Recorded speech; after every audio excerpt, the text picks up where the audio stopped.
Hello and welcome to Just One More Watch. Size matters. At least it does when it comes to watches anyway. Other things, not so much, which is probably just as well. Add 2mm onto the length of a car, nobody will even notice. Add 2mm onto the height of a fridge and it will still fit in the gap in your kitchen. But add 2mm onto the diameter of your watch and it will change the way that it looks, change the way that it feels, change the way that it wears. These are such small objects and we are so intimately connected to them that a small difference can make a big difference. Today we're going to find out what difference 2mm makes to one of my favourite watches of all time, the Seagull 1963.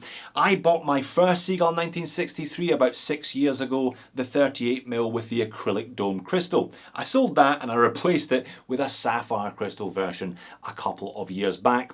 Today I'm going to compare it to the relatively new 40mm. I think these ones have been available for about 12 months. Didn't just buy it though, you saw the pop-up. This watch was sent to me for free by AliExpress themselves. They sent me an email a couple of months ago and they said, hey, do you know we sell watches? And I was like, really? They offered me a choice of about 15 watches, but frankly, I had reviewed pretty much all of them. I spotted this 40mm though, and I thought it would make for an interesting video, so I said, thanks very much. I'll leave a link to the store that sent me it in the description of the video, plus a $10 voucher. Your target price for one of these, therefore, is somewhere between $135 and $155, depending on whether or not they're on sale. Obviously, you don't have to buy it from AliExpress. There are plenty of other outlets selling these, but you'll probably pay a bit more. So just what difference does 2mm make to the little Seagull? Which do I recommend you buy? Which do I prefer myself? Let's flip the camera and find out. All right, I'm not going to take forever with this one because you're probably all fairly familiar with the contents of the box. Like I said, these are around $150-ish, less the voucher equals $140-ish, maybe less than that if there's a sale on. There's a sale on next week. You can add one of these to your cart today and come back and pay for it in a week's time. But don't worry if there's not a sale on. I think this watch is fantastic value whenever you buy it. Change of packaging this time around. As I said, this is now the third one of these I've had in the house. Standard plastic flight case thing. Two straps. Now I went for the leather one, which I think really suits it. Comes on this kind of standard military green NATO. It's okay, but NATOs are so cheap. You've probably already got a bunch in the house. 20mm lug width. One thing I did note with interest was the warranty card. Instructions, great if you speak Chinese, but also quite useful even if you don't. But this is what I found really interesting. 12-month warranty by Hong Kong Sky Timepiece Company Limited. Not officially a sea-gull product. If you want to watch my 15-minute video of the sources and origins of this watch, I'll leave a link in the top corner of the screen. Very interesting. And there is the Seagull 1963 40mm. Identical looks to its smaller brother.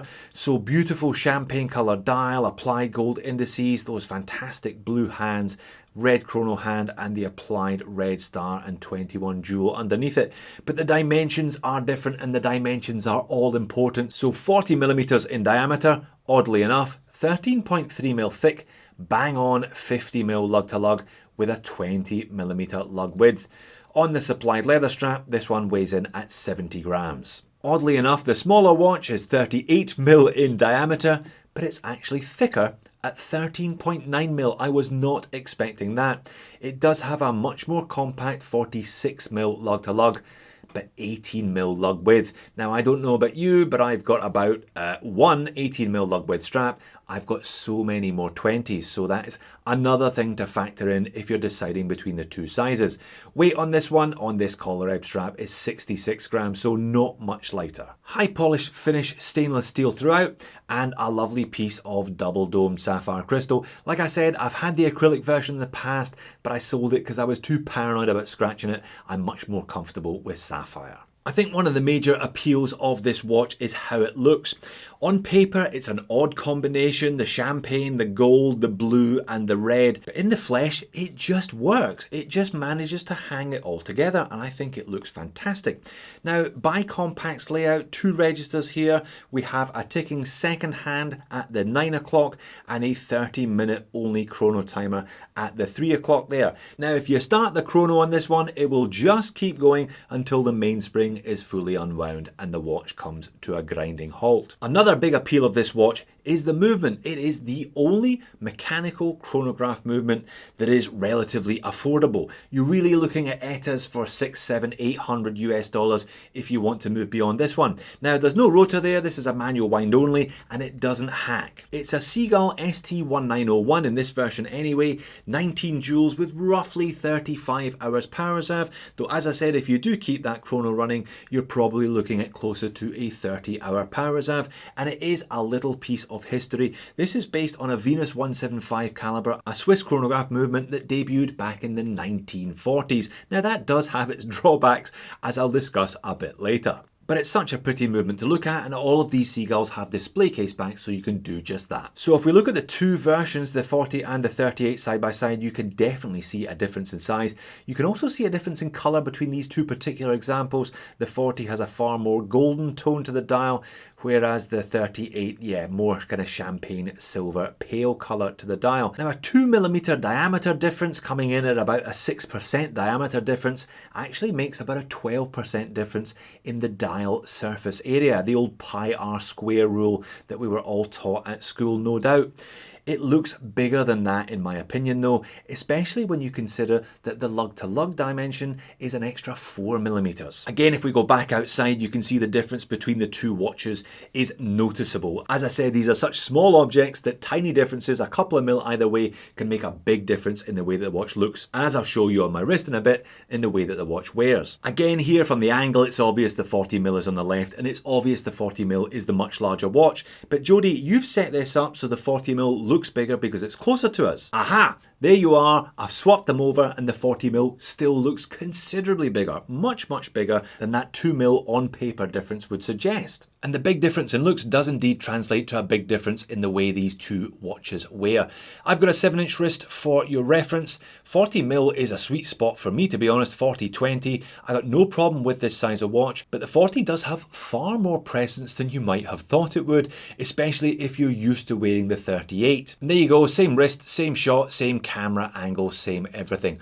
A big difference between these 2. So much so that I would not even consider looking at the 42mm version. There is one that fits beyond this. It always used to be 38 and 42, but having worn the 40 now for a week or so, I reckon the 42 would be far too big for me. It would just be too big, too unwieldy and a bit too bulky. And while we're on wrist shots, second angle, overhead shot for a different perspective. This is of course the 40mm.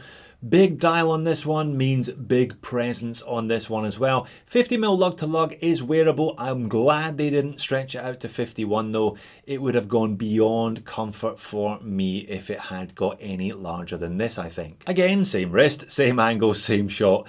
Back down to the 38 on the $100 collar ebb strap that when I showed it to my wife, she said it looked like a dried up piece of dog shit. Oh well, you can't please everybody. Moans and niggles, before I wrap this one up, what am I going to complain about? Because I always manage to complain about something. Well, only 2 things really. The first is, as much as I love the gold, the champagne, the blue and the red, it might be a bit too much for some people. The second thing is, as discussed, that is 80-year-old technology, and from my understanding the failure rates of these ST1901s are far higher than a Seiko NH35 or a Sellita SW200 for example. You get what you pay for, you're not paying an awful lot, and you are getting a little piece of horological history.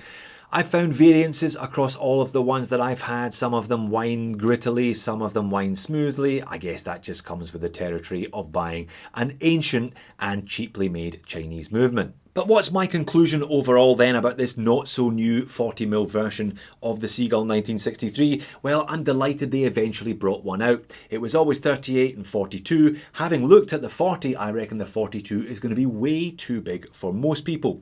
In some ways, it's just more Seagull 1963 to love. It does feel considerably bigger than the 38 though, far more than those extra 2mm would suggest. So I guess then it comes back to you. If you're the type of guy or girl that just won't consider anything less than a 40mm watch, then great, go for it. However, I'll be sticking with the 38mm personally. I was a bit surprised to find that it was thicker than the 40, but I think it just looks a little bit more authentic in that slightly smaller than average size. Do you know what though? I would love to see them offer a 39mm, or is that being a little bit pedantic? So there you have it, you've made it all the way to the end of the video. Well done you. You're clearly a fan of the Seagull 1963. That makes two of us. Why not check out my original review of this one back when I was recording on my mobile phone, or my investigation into the origins and the history of the model. Thanks for watching. I'll see you soon.